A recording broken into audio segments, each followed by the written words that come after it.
사무엘하 8장 15절로 18절 말씀 한 절씩 교독하고 마지막 절은 함께 읽겠습니다. 제가 먼저 읽습니다. 다윗이 온 이스라엘을 다스려 다윗이 모든 백성에게 정의와 공의를 행할세. 수르야의 아들 요압은 군사령관이 되고 아힐롯의 아들 여호사밧은 사관이 되고 아히두베 아들 사독과 아비아달의 아들 아히멜렉은 제사장이 되고 스라야는 서기관이 되고 여호야다의 아들 분하야는 그렛 사람과 블렛 사람을 관할하고 다윗의 아들들은 대신들이 되니라. 아멘. 몇 주 전에 사울과 다윗 그리고 솔로몬의 삶에 대해서 한번 생각을 해봤습니다. 세 사람 모두 하나님의 은혜로 왕이 되었습니다. 그리고 40년 동안 왕위에 있었습니다. 겉으로 보기에는 아주 비슷하지만 속 사정을 보면 그들의 삶을 살펴보면 굉장히 다른 삶을 살아갑니다. 사울은 자신을 왕으로 세우신 하나님께서 감당할 수 있는 능력도 함께 주신다는 사실을 믿지 못했습니다. 그래서 블레셋이라고 하는 문제와 어려움 앞에서 두려움에 이끌려 다녔다라고 하는 거죠. 솔로몬은 조금 다릅니다. 하나님이 힘 주신다고 하는 것을 온전하게 믿었습니다. 그래서 자신의 일에 최선을 다하는데요. 그의 최선의 동기는 의무감이었습니다. 맡겨주셨으면 그래도 열심히 해야지, 잘 해야지. 그래서 이 정도면 되지 않았나 싶은 때가 되니까 솔로몬의 마음과 행동이 확 하고 바뀌더라는 거예요. 그런데 다윗의 동기, 가장 깊은 동기는 하나님에 대한 사랑이었습니다. 그래서 하나님이 끝까지 그를 사용해 주셨다. 몇 주 전에 나눴던 내용입니다. 지난주에는 기독교인들이 누려야 하는 위대함에 대해서 말씀을 드렸습니다. 위대함이라고 하는 것은 많은 것을 소유하고 또 최초로 최대로 무엇인가를 이루는 것이 위대함이 아니라 우리의 삶을 통해서 하나님의 존재와 능력을 드러내는 것이 위대한 거다. 그래서 우리는 위대한 사람들이 되어야 한다라고 말씀을 드렸는데요. 이 관점에서도 세 사람은 전혀 다른 모습을 보였다는 거예요. 사울은 어려워서, 솔로몬은 편안해서 하나님의 존재와 능력을 드러내지 못했습니다. 그러나 다윗은 어려울 때도 평안할 때도 하나님의 존재와 능력을 드러내는 위대한 삶을 살았다라고 하는 겁니다. 그런데 겉으로 드러나는 것뿐만 아니라 내실의 관점에서도 세 사람은 또 다른 모습을 보이는데요. 사울은 내실은 생각도 못했습니다. 40년 동안 블레셋이라고 하는 외적 문제에 쫓겨다녔고 다윗이라고 하는 자신이 생각하는 내적 정적을 쫓아다니면서 너무 분주하게 살았거든요. 그에게는 내실이랄 것도 없습니다. 솔로몬은 그의 삶을 보았을 때 꽤 내실이 있는 것처럼 느껴졌습니다. 아마도 솔로몬 자신도 내 삶에는, 내 나라에는 내실이 있어라고 생각했을 거예요. 왜냐하면 아주 먼 곳에서 솔로몬에 대한 소문을 듣고 시바의 여왕이 찾아와서 이렇게 이야기를 합니다. 보통은 소문 듣고 가서 실망하기 마련인데 당신은 와서 보니 소문보다 더 대단합니다. 엄청난 일을 이루고 있습니다. 그에게 확증을 받았기 때문에 나에게는, 내 나라에는 내실이 있다라고 생각하지 않았겠습니까? 그런데 성경을 보면 그에게 내실이 없다라고 하는 거예요. 한번 말씀 찾아볼까요? 열왕기상 12장 한번 찾아보시죠.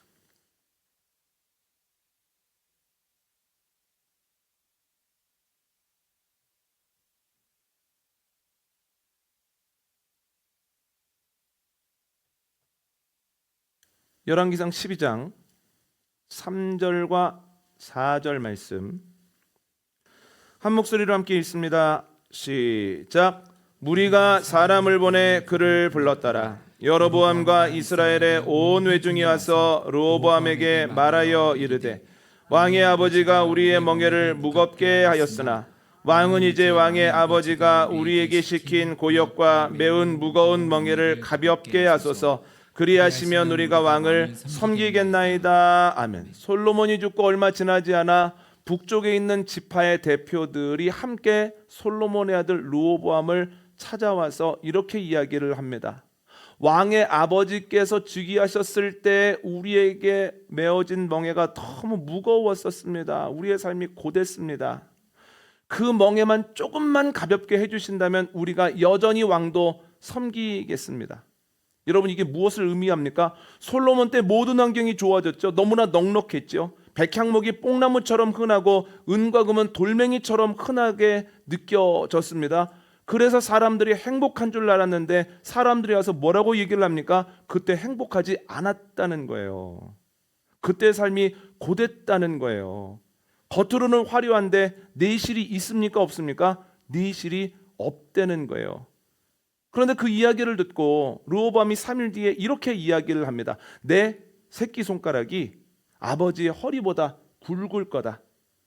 노역을 가볍게 해주겠다는 얘기입니까? 안 해주겠다는 얘기입니까? 나는 더 엄혹하게 다스리겠다라고 사람들에게 이야기를 하는 거예요. 그 말을 듣고 북쪽 지파 사람들이 함께 올라가서 여로보암을 왕으로 삼습니다. 그때로부터 영원할 것 같았던 이스라엘이 남유다와 북이스라엘로 분열돼 버렸다라고 하는 거예요. 솔로몬과 그의 가문이 아니면 안 될 줄 알았거든요. 너무나 쉽게 이스라엘이 분열돼 버렸다라고 하는 거예요. 그의 나라에 내실이 있습니까? 없습니까? 생각했던 것보다는 함께하는 연합의 내실이 연약하더라고요. 금방 쫙 쪼개지죠.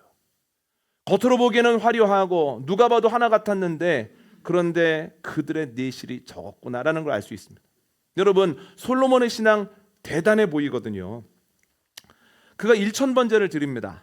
하나님께서 그날 밤에 찾아오셔서 물으시죠. 내가 너에게 무엇을 내주랴? 왜 이렇게 간절하냐? 그랬더니 당신이 나에게 맡긴 백성들을 잘 이끌기 위해서 저에게 지혜를 허락해 주셨으면 좋겠습니다. 이렇게 얘기를 하죠. 얼마나 신실합니까? 또한 솔로몬은 아버지의 명을 따라서 아버지가 준비해 놓은 것을 가지고 7년 동안 열심히 힘쓸므로 인해서 성전을 완공했습니다. 그리고 성전을 완공하고 그 봉헌식에서 기도를 올리는데 얼마나 은혜로운지 정말 신앙이 뜨겁고 풍성한 사람이라는 거예요. 그런데 한번 읽어볼까요? 열왕기상 11장 한번 읽어보시죠. 열왕기상 11장 9절로 11절입니다. 함께 읽도록 하겠습니다. 시작.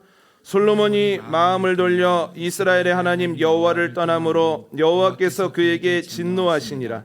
여호와께서 일찍이 2번이나 그에게 나타나시고 이 일에 대하여 명령하사 다른 신을 따르지 말라 하셨으나 그가 여호와의 명령을 지키지 않았으므로 여호와께서 솔로몬에게 말씀하시되 내게 이러한 일이 있었고 또 내가 내 언약과 내가 내게 명령한 법도를 지키지 아니하였으니 내가 반드시 이 나라를 내게서 빼앗아 내 신하에게 주리라. 아멘. 어느 정도 시간이 지났을 때 만족할 만한 성과를 거뒀다고 느끼는지 솔로몬의 행동이 바뀌어 버렸다라고 하는 거예요. 어느 때부터인가 이방 여인들을 사랑합니다. 그 여인들을 위해서 산당들을 짓고 거기에서 솔로몬도 분향하더라는 거예요. 깜짝 놀랄 만한 일이죠. 언제부터인가 하나님 자랑하지 않습니다. 입만 열면 내가 얼마나 많이 가지고 있는지, 내가 얼마나 칭찬받고 있는지, 내가 세운 건물들이 얼마나 단단한지를 자랑하기 시작했다는 거예요. 저희가 읽은 말씀을 보면 하나님이 직접 2번이나 나타나시죠. 이 말이 무엇입니까? 하나님이 직접 나타나시기 전에 수없이 많은 선지자들을 반복적으로 이미 보내셨었다는 거예요. 안 듣습니다. 오죽하면 하나님이 직접 가서 음성을 들려주셨겠습니까? 그래도 솔로몬이 하나님의 말씀에 반응하지 않더라는 거예요. 무엇을 의미합니까? 신앙 대단해 보였는데 신앙에 내실이 없다는 거예요. 금방 바뀌고 너무 멀리 주님을 떠나더라는 거예요. 그런데 다윗은 다릅니다. 겉으로만 하나님을 사랑한 것 아닙니다. 겉으로만 여호와에게를 모셔오고 여호와에게가 들어올 때 기쁨이 충만하여서 배 에봇을 입고 몸이 드러나는 걸 알면서도 춤을 춘 건 아닙니다. 사람들의 눈에도 그렇게 보였지만 그의 신앙이 하나님 보시기에도 온전했기 때문에 역대기서를 보면 다윗의 사후에 하나님이 그를 어떻게 평가하시냐면 훌륭한 왕으로도 평가하시지만 위대한 제사장과 같이도 평가하신다는 거예요. 겉으로 드러나는 신앙도 좋았지만 신앙의 내실도 그 안에서 탄탄했다라고 하는 거예요.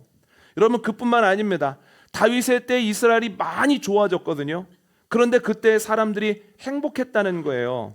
그래서 이스라엘 사람들에게 태평성대 하면 다윗 때를 떠올리고요. 어느 때로 돌아가고 싶은가라고 묻는다면 대부분의 사람들이 다윗의 시대라고 이야기를 한다는 거예요. 겉으로만 번지르르 했던 것이 아니라 그때 실제로 사람들의 삶에 좋아지는 것이 있었고 그들에게 행복이 있었다라고 하는 거죠. 여러분, 성경에서는 내실 있는 사람이 복 있다라고 분명히 이야기를 합니다. 시편 1편의 기자가 이렇게 얘기를 하죠. 복 있는 사람은 시냇가에 심겨진 나무와 같은 사람이다. 그래서 시절을 쫓아 열매를 맺는다. 잎사귀가 마르지 않는다. 이게 무엇입니까? 복 있는 사람에게 내실이 있다는 거예요. 시냇가에 심겨진 나무가 막 화려하게 움직이는 것 아닙니다. 또 누군가에게 화려함을 보이는 것 아닙니다. 그런데 맺어야 되는 열매를 다 맺고 힘들어하는 가운데서 잎사귀가 마르지 않는다는 거예요. 그래서 복 있는 사람은 내실 있는 사람이다 이렇게 얘기를 하죠. 반대로도 이렇게 얘기를 합니다. 복이 없는 사람, 악한 사람은 내실 없는 사람이다. 그걸 뭐라고 표현합니까? 바람에 나는 겨라고 표현을 하죠. 뭔가 부지런히 움직이는 것 같고 많은 것을 하는 것 같고 뭔가 될 것 같은데 그러나 결국 보면 내실이 없는 사람, 열매가 없는 사람을 복이 없는 사람이라고 하죠. 이러한 관점에서 보면 세 왕 중에서 누구만이 진정한 복을 누렸습니까? 다윗만이 진정한 복을 누렸다라고 하는 거예요. 여러분, 이 자리에서 함께 예배하는 우리에게 다윗이 누렸던 복이 있기를 원합니다. 외적인 형통함뿐만이 아니라 내적인 내실도 있게 되어지기를 원합니다. 우리 신앙에 내실이 있기를 원합니다. 저 사람 신앙 좋은 줄 알았는데 평소에 입만 열면 주님 주님 이야기하고 바른 소리를 이야기해서 참 괜찮은 줄 알았는데 그런데 어려운 일이 생기고 보니 사울처럼 금방 넘어지네. 금방 쓰러지네. 저 사람 믿음 좋은 사람인 줄 알았는데 그런데 좋은 일이 계속되자마자 금방 마음이 바뀌고 교만해져서 하나님을 떠나네. 금방 나태해지네. 이런 이야기를 듣는 것이 아니라 저 사람은 생각보다 하나님을 더 사랑하는 사람이고 믿음이 더 좋은 사람이구나. 어려운 일이 있을 때 주님을 붙잡고 좋은 일이 있을 때 그것으로 하나님께 영광 돌리는구나. 저 사람은 신앙이 꽉 찬 사람이구나. 신앙의 내실이 있는 사람으로 하나님과 사람에게 평가를 받는 저와 여러분 되어지시기를 원합니다. 또한 우리의 건강에도 내실이 있기를 원합니다. 특별히 우리 어른들에게 건강의 내실이 있기를 축복합니다. 그래서 엄마로서, 아빠로서, 할머니로서, 할아버지로서 무엇인가를 해야 될 때 겁내지 않고 척척 그 사명을 감당할 수 있는 그 복이 내실이 어른들에게, 우리들에게 있기를 원합니다. 관계에도 내실이 있기를 축복합니다.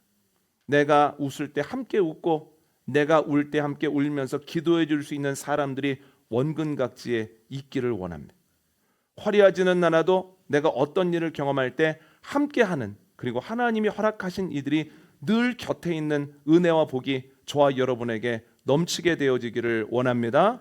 물질에도 내실이 있기를 축복합니다. 무엇인가를 꼭 써야 할 때, 꼭 필요할 때 물질 때문에 근심하지 않고 물질 때문에 마음 무거워하지 않고 써야 될 때 쓸 수 있는 은혜가 저와 여러분에게 넘치게 되어지기를 원합니다.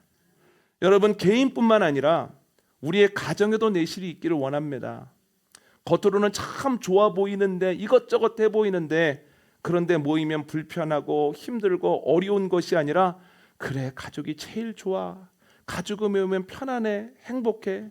좋은 일이 있을 때 나눌 수 있어서 감사하고 어려운 일이 있을 때 함께 기도할 수 있어서 함께 붙잡아서 삼겹줄이 될 수 있어서 감사해 라고 고백하는 그 내실이 여러분의 가정에 넘치게 되어지기를 원합니다. 또한 여러분, 우리 생명문 교회에 내실이 있기를 원합니다. 그래서 멀리서 들었을 때만 좋은 교회가 아니라 가까이 와서 보고 경험했을 때도 좋은 교회 되어지기를 원합니다.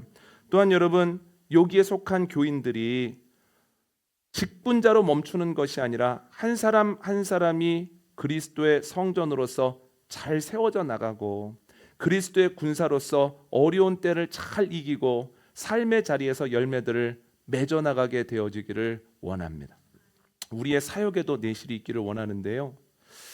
저희의 사역에 내실이 있으려면 한 사람이 10가지 20가지 일을 내서는 안 됩니다. 10사람 20사람이 한 가지씩 일을 해야 됩니다. 아이, 누군가는 하겠지.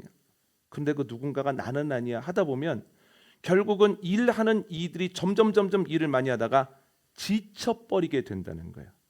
제일 좋은 건 한 사람이 한 가지, 두 가지 사역을 하는 가운데 함께 신이 나는 것이 제일 좋은 일이라는 거예요. 여러분, 12월이 되어지면 다음 주에 광고 드리겠지만 또 게시판에 이름을 적을 수 있는 난이 생길 겁니다.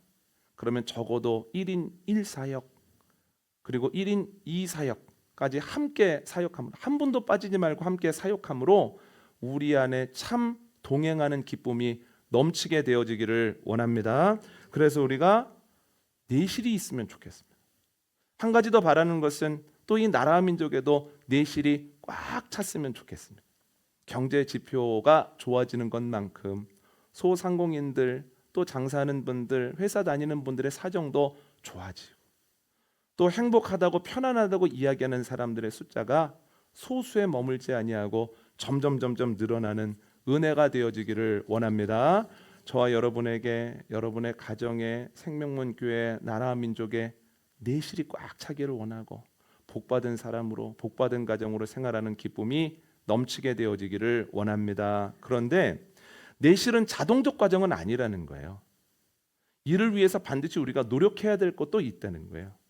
오늘 본문을 보면 다윗도 내실을 위해서 노력했다는 거예요. 크게 세 가지로 정리를 해봤는데요. 첫 번째는 다윗이 미래를 생각했다는 거예요.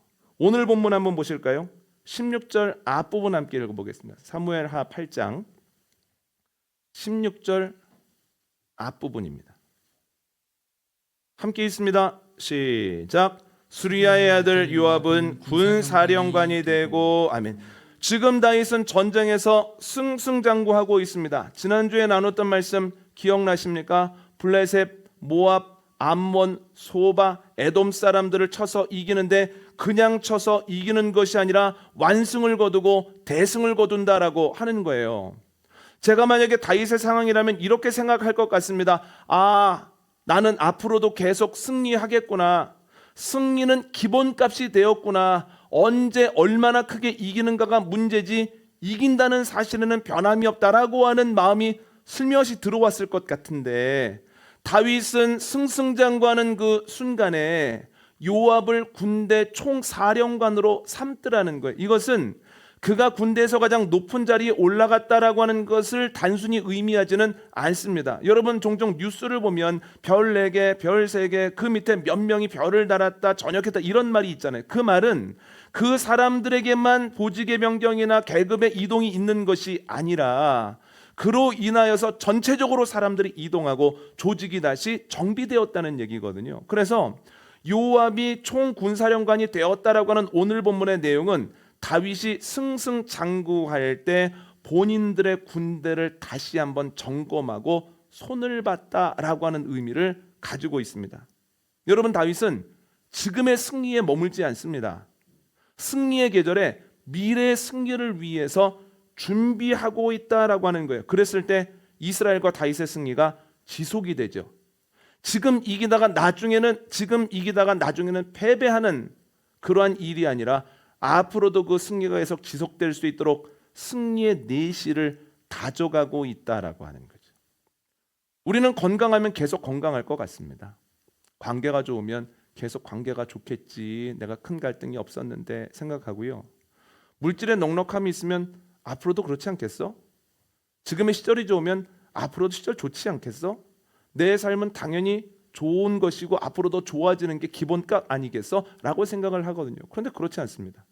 어떤 일을 만나게 될지, 상황이 어떻게 변하게 될지 알 수 없습니다. 물론 우리가 준비하고 대비한다고 해서 건강적인 부분, 관계적인 부분, 물질적인 부분을 우리가 완전히 컨트롤할 수는 없겠지만, 그러나 우리가 해야 되는 건 해야 한다는 거예요. 여러분, 현재를 살아가면서도 여기에 안주하지 않고 미래의 승리를 위해서 준비하는 저와 여러분 되어주시기를 원합니다.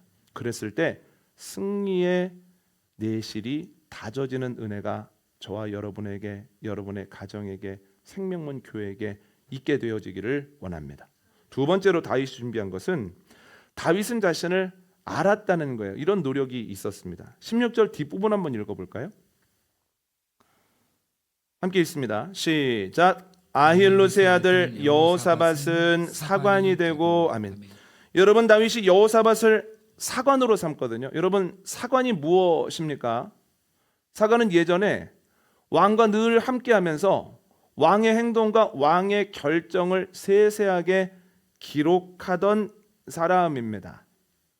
그래서 옛 기록들을 보면 왕이 있는 곳에 늘 사관이 동행하려고 했는데 회의 장소에는 당연히 있는 것이고 왕이 사냥하러 갈 때도 따라가고 심지어는 편전이라고 불리는 왕의 휴게실에도 따라가서 왕의 휴식 중에 특별한 일이 있으면 그것도 기록을 했다는 거예요.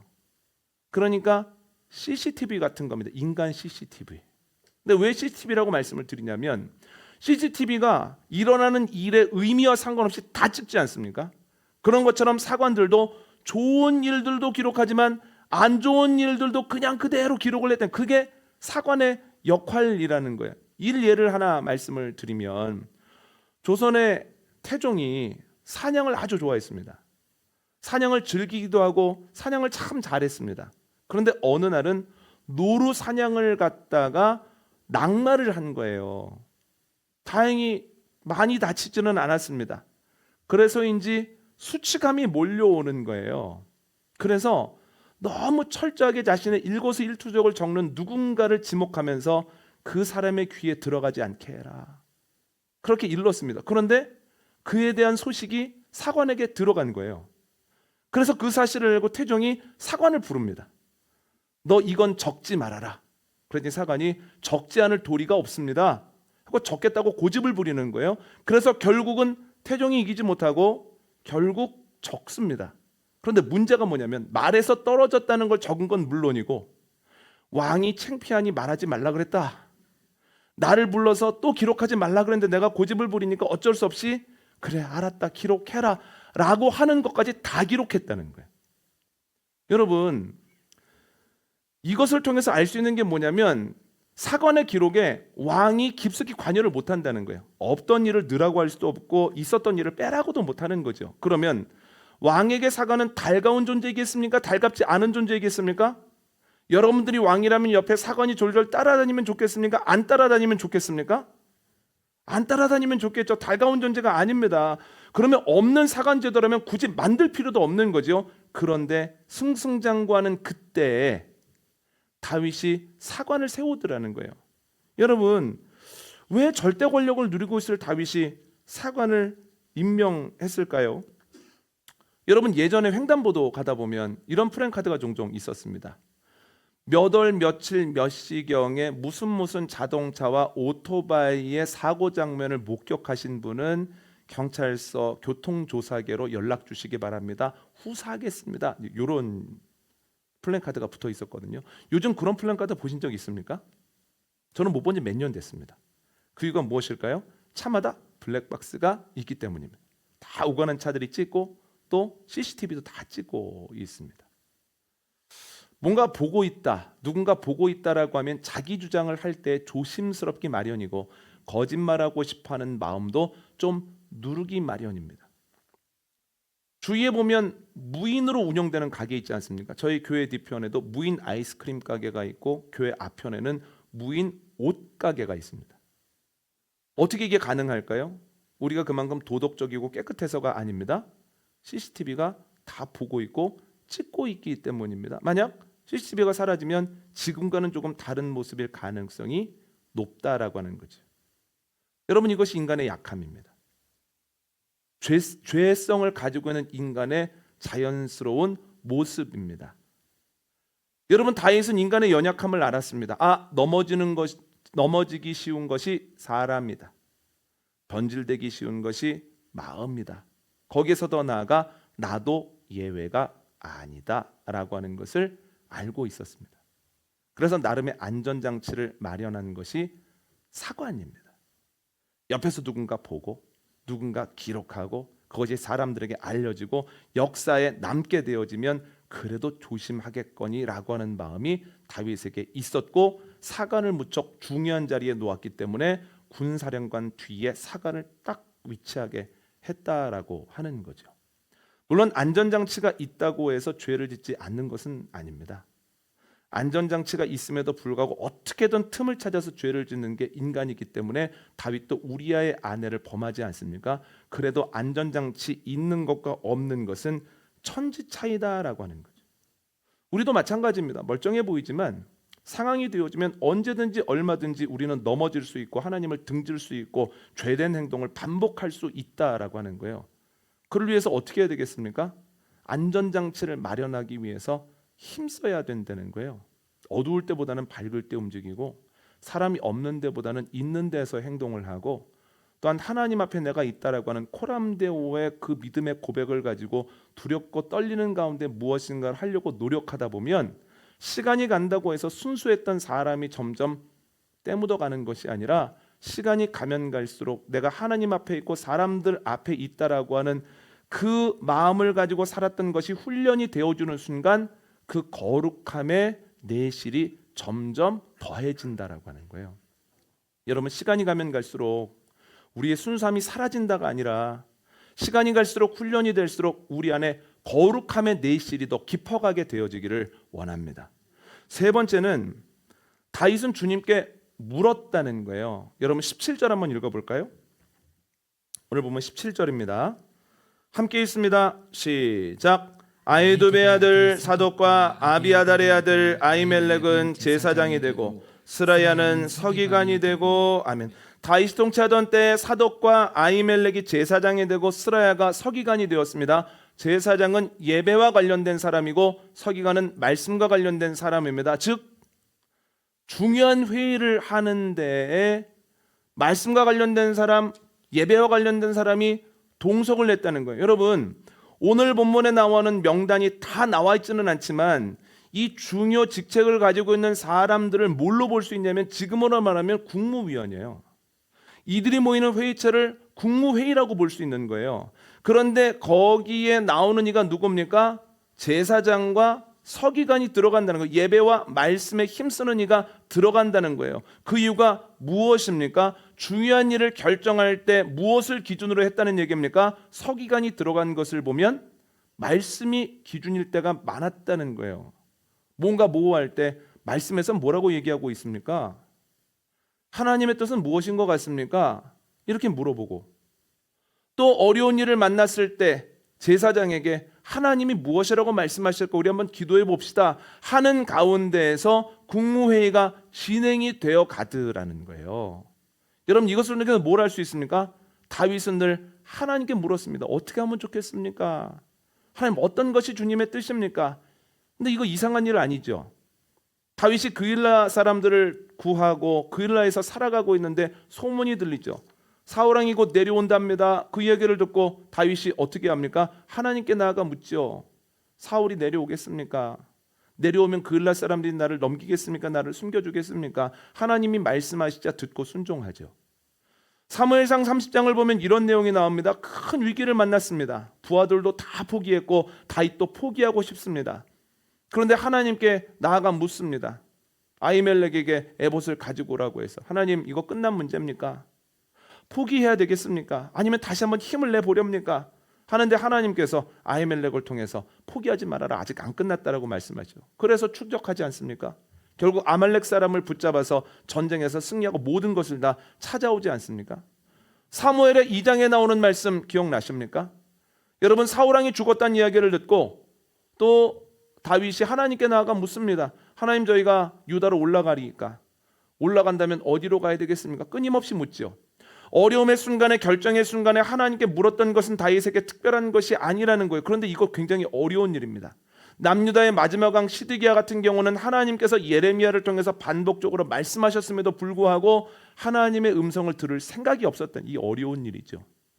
물론 히스기야도 하나님의 음성에 귀를 기울이고 잘 순종했습니다만, 그러나 어려울 때 하나님의 음성에 순종했고 평탄해지자 하나님의 음성에 귀를 기울이지 않았다라고 하는 거예요. 그래서 오늘 본문에 다시 놀라운 점이 뭐냐면, 어려울 때도 하나님의 음성을 구했지만 그러나 평탄할 때에도 하나님의 음성을 구했다는 거예요. 평안할 때에도 하나님 어떻게 했으면 좋겠느냐고 하나님의 뜻을 구할 때 그 평안함 속에서의 그 승승장구함 속에서의 하나님의 말씀 주심이 그를 꽉 붙들었다라고 하는 거예요. 아니 목사님, 승승장구할 때 하나님께 물어보는 것이 왜 붙듭니까? 지난 주간에 탤런트 이순재 씨가 소천을 냈습니다. 그런데 작은 신드롬급이라고 여길 만큼 여기저기에서 애도를 표현하는 이들이 많고, 또한 그에 대한 여러 가지 방송 기사들도 나오고, 심지어 금요일 저녁에는 그에 대한 다큐멘터리도 서둘러서 완성이 돼서 나왔더라고요. 다큐멘터리 제목이 이렇습니다. 탤런트 배우 이순재 신세 많이 졌습니다. 근데 신세 많이 졌습니다 라고 하는 말이 무슨 말이냐면, 작년에 연기대상에서 배우 이순재 씨가 연기대상을 받는데 마지막으로 한 말이 뭐냐면 그동안 너무 감사했다고, 배우로서 너무 감사했다고 하면서 마지막 방송에서 한 말이 뭐냐면 신세 많이 졌습니다 여러분, 이거였어요. 제가 말씀을 준비하면서 또 다큐멘터리를 보고서 이렇게 곱씹으면서 생각했던 게 뭐냐면, 아하, 조금만 인기 있으면 달라지는 사람들이 꽤 있는 것 같은데 70년을 연기하면서도 끝까지 스타가 아니라 배우로 살고, 또한 끝까지 최선을 다해서 치열하게 연기를 위해 힘썼던 힘이 여기에 있구나. 내가 잘해서 그러지, 나에게는 자격이 있지, 나에게는 실력이 있지라고 했으면 바뀌었을 거예요.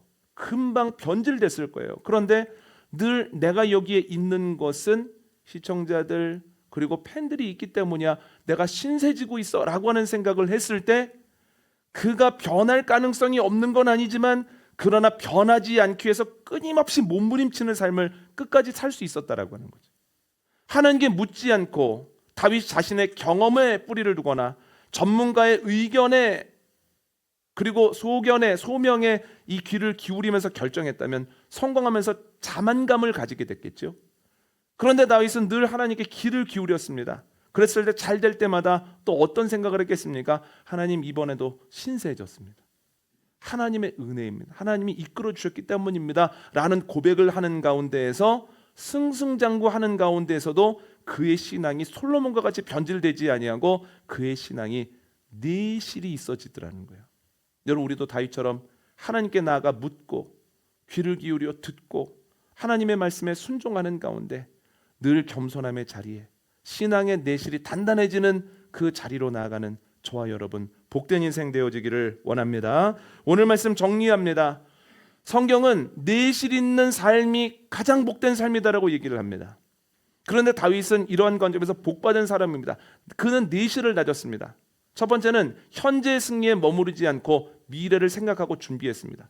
두 번째는 넘어지고 변하기 쉬운 것이 자기 자신이고 자기 마음이라고 하는 것을 알고 끊임없이 안전장치를 마련했다는 거예요. 세 번째는 주님께 끝까지 나아가 물었습니다. 그랬을 때 승리의 순간에 자만하지 아니하고 주님께 감사하는 가운데 신앙의 내실이 깊어졌다는 거예요. 우리도 노력하는 가운데, 주 안에 있는 가운데 승리의 내실이 다져지고 거룩함의 내실이 다져지고 또한 신앙의 내실이 다져지는 은혜가 저와 여러분에게, 여러분의 가정에 그리고 생명교회 위에 넘치게 되어지기를 원합니다.